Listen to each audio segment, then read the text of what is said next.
Terrence Civilian Williams. I got a 7-wall hard head in the building. I got to apologize because the homie, Certified Steppers, he did his top Certified Steppers, Slum 1200. Shout out to him. And he said my bro name. And I was like, I don't remember that. But, hey, bro, my bad. That was back in the day. But you have been through the streets. You got a story to tell. And what's so interesting about your story, bro, you here to tell it. But without further ado, introduce yourself, let them know who you is and where you from.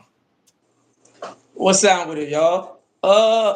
Government name Corey Stokes. I go by the name of Pooch, Lil Pooch, however you want word phrase it. From out the St.Bernand, born and raised, been through a lot. Still able to tell it. Free and alive. So, bro, hold on, let me ask you something, bro.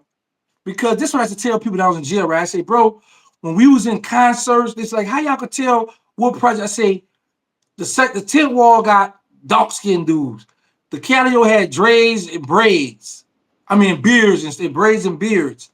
The St.Bernand, it was a bunch of y'all light-skinned. Like, how, like, what, y'all always related? Like, what's going on with this? There's a bunch of light-skinned out there, St.Bernand. I don't know what it is about that, but there's some truth to that because the 7 wall do breed a lot of light-skinned people. Short and light-skinned dudes. You know what I'm saying? So I don't really know what it is with that. But you're right, back in those days, it was easy to identify your homies. Like the cars we drove. Like downtown had their own type of low-key vehicles we drove. Uptown had their type they drove. You know, to the sneakers. We had certain sneakers we wore. Y'all had certain sneakers y'all wore. You know, it was just easy. Like after Katrina, that's when things became difficult. Because everybody's just everywhere now. And you can't tell where people from right now. Facts. So, but let me ask you something. 1994. Did you get kidnapped? I did. Me and let me see, I had to be about, I forget what age I was, but me and the guy on our project got kidnapped together, like leaving rumors on a motorcycle. He was younger than me. I had him on the back of the bike. I got a beat. We left rumors. We go to the St.Bernand. They had a pit for him right across from the project. So he on the bike playing like he riding the bike. And I see a Honda car station wagon pad with like 5 heads in it. I tapped that boy. I'm like, man, you saw that? It's like 4:35 in the morning. So, man, them guys had them buffed that you so fast, got out with them sticks, grabbed the phone from me and told the bro something on the phone. I'm like, damn, man, these boys about to kill us. So I got to think fast under this pressure. I said, man, look, we ain't got nothing on us, but I'll take y'all to it. I had to say something to buy some time because they was going to bring us behind the store and just off us. You know, back then, if somebody robbing you, sometimes they might kill you too, especially if you ain't got nothing to give. Facts. So that's what it led to. So after they got everything, they was bringing us to kill us, and I had to think fast again. Man, crucial time. So let me ask this. You go to Angola. Or we know, because, you know, Tang and I, that's another story, but Tang and I was connected. So I was rocking with the same, but so now we find out the word get that is the Fort was the Ville. Right. How, and now, did you ever see those guys? Or did you talk to somebody while you was doing time? Okay, fast forward 2013, I goes to Angola. I caught a 5-year jokes. Now, if people that been to Hunts know, you get diagnosed in Hunts. Hunts is gonna tell you what prison you're going to. So they told me I was going to. The Quincy changed their name to Phelps. So Phelps had them closed down and became some type of halfway house or something. So they were like, well, look, Phelps is in Angola in Camp C. The whole Camp C is Phelps now. So they said that's where you're going. I'm like, okay. So when I get to Camp C, I was like, man, I ain't taking no classes over here. I got to get to the main prison where guys been down 40, 50 years. So when I get there, you know, everybody find out when you come down that walk, you come from the city, you know, what hood you come from. So them guys hadn't found out I was there. So I go on the yard, the big yard, do a little jogging, and I see one of the guys. He called me to the fence. And I'm like, I see him. I know who he is immediately. He said, I said, you know who I am? He said, yeah, he just smiling. He just went to running it. You know what I'm saying? Hey. Yeah. Then I ended up seeing the fall pot and then the other fall pot, and it was the same situation. We dapped each other. We just run up, you know. Wasn't no bad blood, but you know. Right. Now let's fast forward. Let's get to the elephant in the room, because before it was a Magnolia and Calliope war, it was a Saint Bernard and the Calliope beef. Correct? Correct. The Calliope and the St. Bernard had like 2, 3 different wars with different generations, and I can recall all of them. But it was 1995 when the incident happened in the World Cup. A group of guys out the Calliope back of town, which was, Wango and them group, T-Dub and them group, and it was us out the same. But no, we all kind of swung the bend at the same time and faced each other off. So, these notorious guys, so they looking like, who these niggas is and who. Some words was exchanged with one of the guys out of our group and one of them. So it was like, oh, all right, well, it's on now. So everybody running out of there, not trying to get to their car. That was the birth of that war. So it started right there. Everybody running out the Superdome, trying to get to their car. Man, that led to multiple shootouts.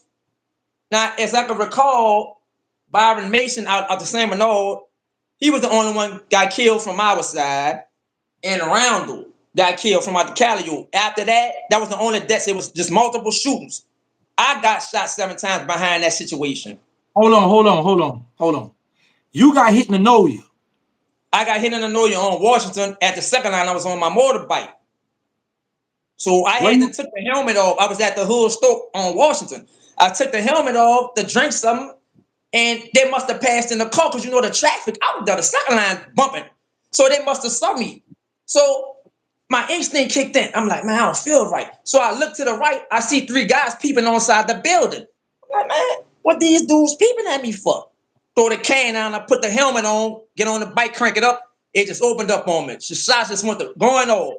So I fell. So now I get up. I'm facing them. I'm trying to see if it's an accident or if they're trying to get me. I'm looking at them face to face with the helmet on. It just went to hit me. Fell on the ground. It hit me in my head. The helmet just bouncing up and down.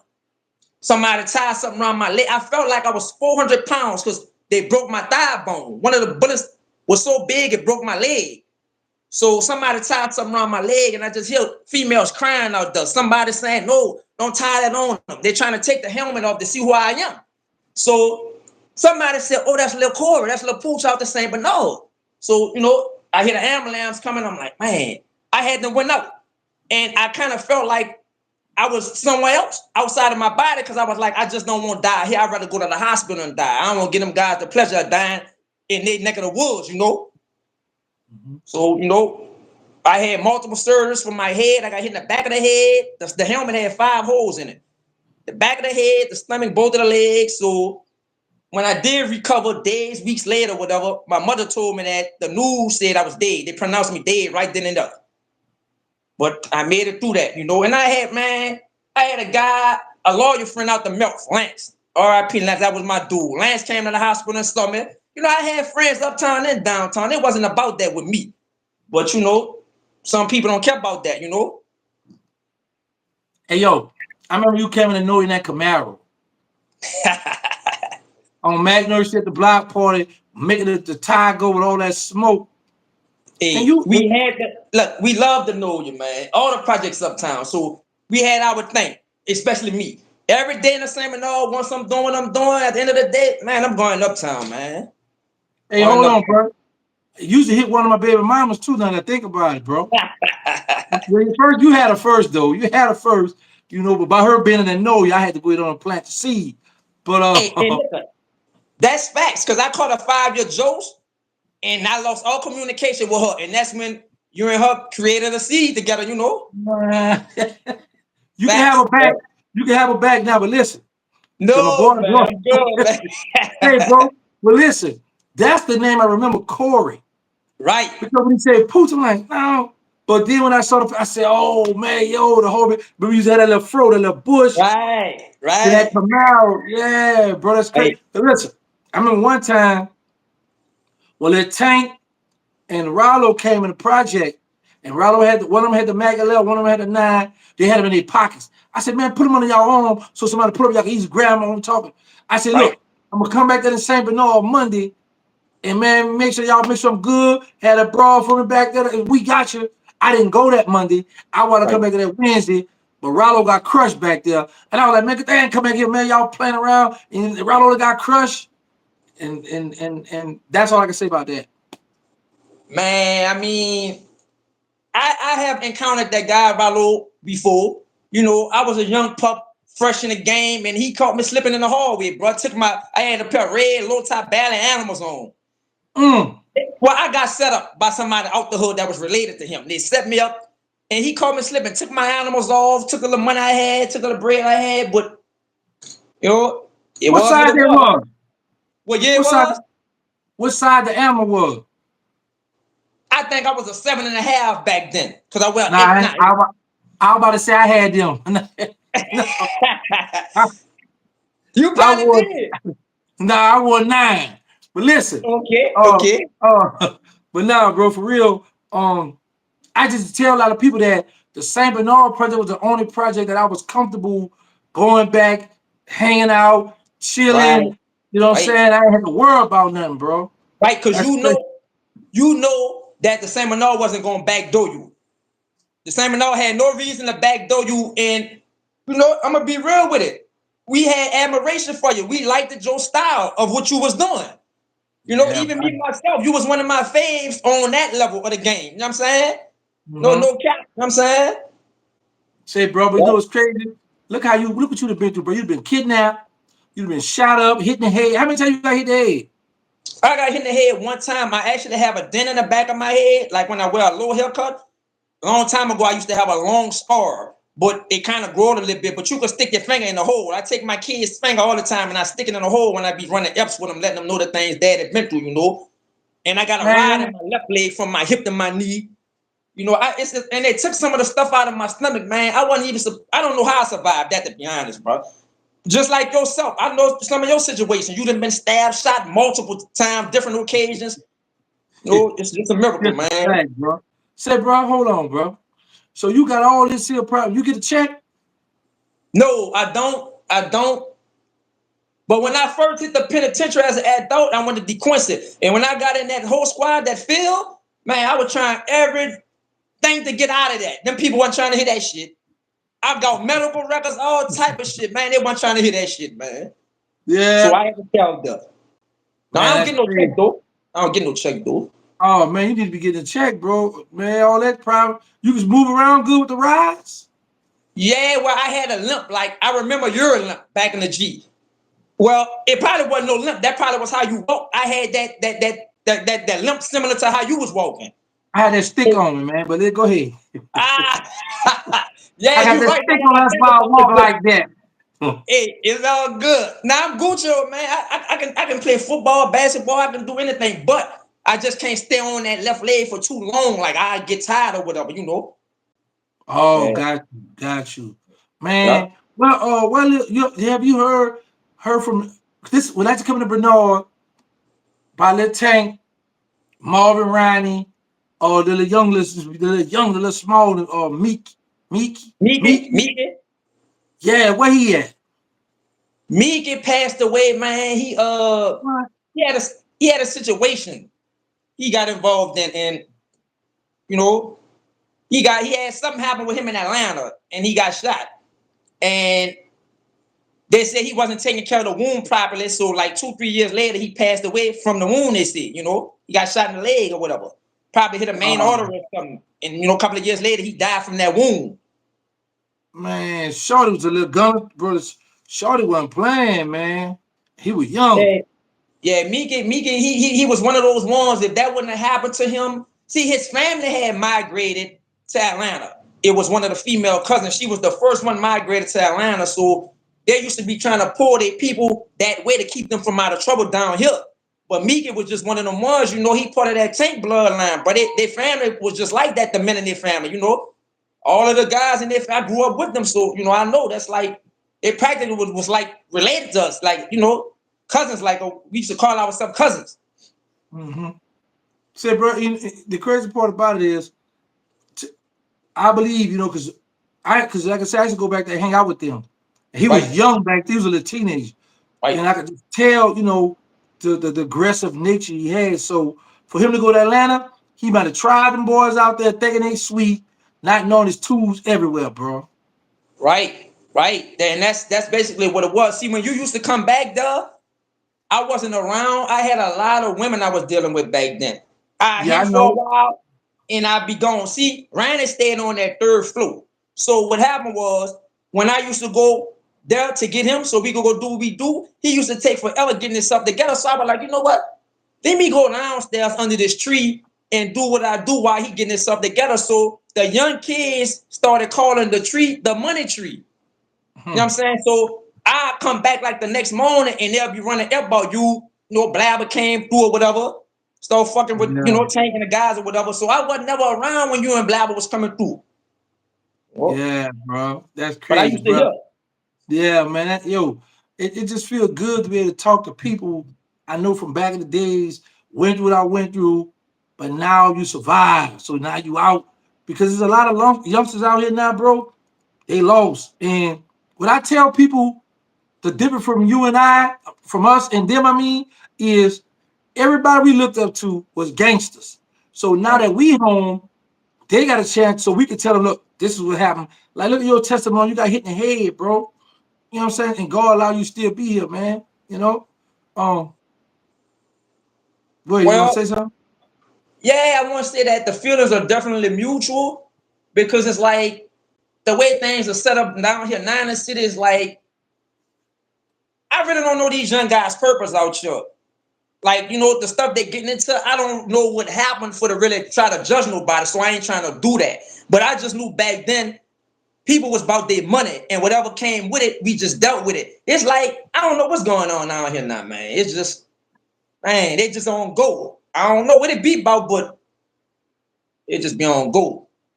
You know? Yeah, bro. The thing about it is, though, you'd have been. I mean, what you was on Map Security too with Lynn Davis, then, right? Yeah, in 2003, I had a situation and law enforcement labeled me New Orleans most wanted. They had me on TV every day and the newspapers every day. So I turned myself in because they got on the news and had a conference saying they was gonna start arresting my family and friends because they felt like they was helping me. They were like, ain't no way he hiding out from us by himself. Y'all got to be helping him. So I decided, my sister was like, man, I'm gonna lose my nursing license. So I was like, I'm gonna turn myself in. So they put me, when I went to central lockup, man, the guys beating all on the windows. They're like, oh man, what up? So the deputy lady, she was a ranking sergeant or something. She was like, look, fingerprint him and get him out of here.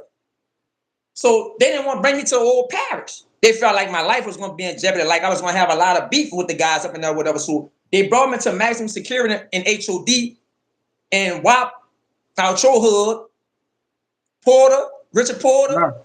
He Right. was up there in 10 Wall Fat. Johnny Not Davis. Donnell Bannister. Johnny What is Davis. it? That's the name. Johnny Davis. Yeah, my bad. Johnny Davis. Yeah. So, you know, obviously, you know, they wanted to see where my head was at. They were seeing me on TV and shit. So we used to chop it up and shit. Yeah, I was up there with them.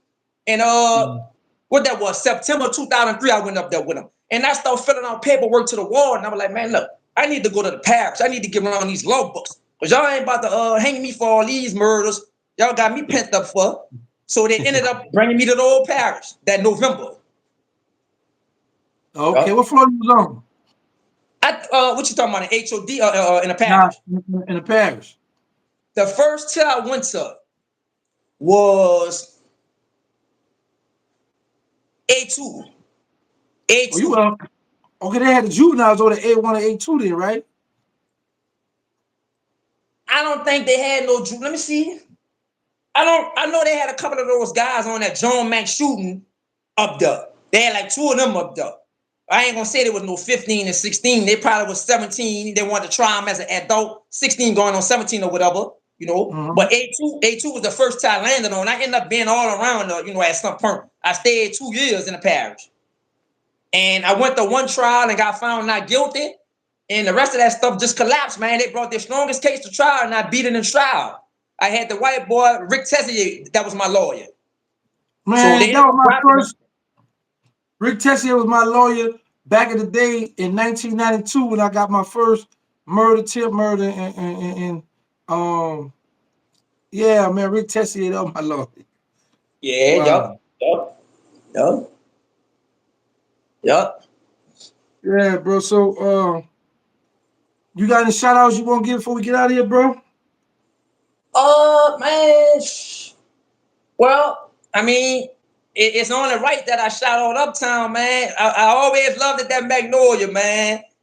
The 17th, all the Uptown. I used to go up there every day. You know, I want to shout out my hood too. I love my hood. I love all the projects downtown, all the hoods downtown. I love my city, period, man.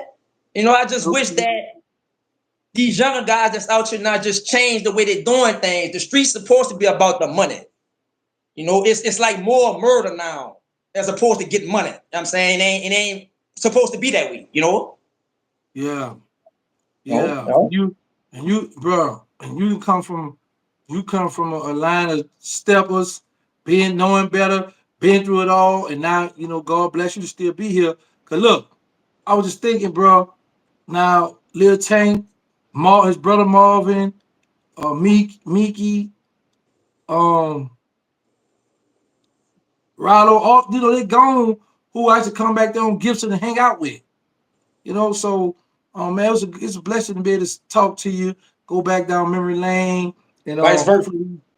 hopefully these youngsters, man, can learn something, bro, and get themselves together. Because I got a nonprofit and I be doing stuff down in the city, so I'm gonna start reaching out so you can get involved too. And It's all good. I'm for yeah, that. It's bro, all good. I'm for that. All good. It's yeah, vice man, it's versa. all good. I don't know how to hang up though. Probably got to press that X. Oh, but I don't want to. Hold on. All right.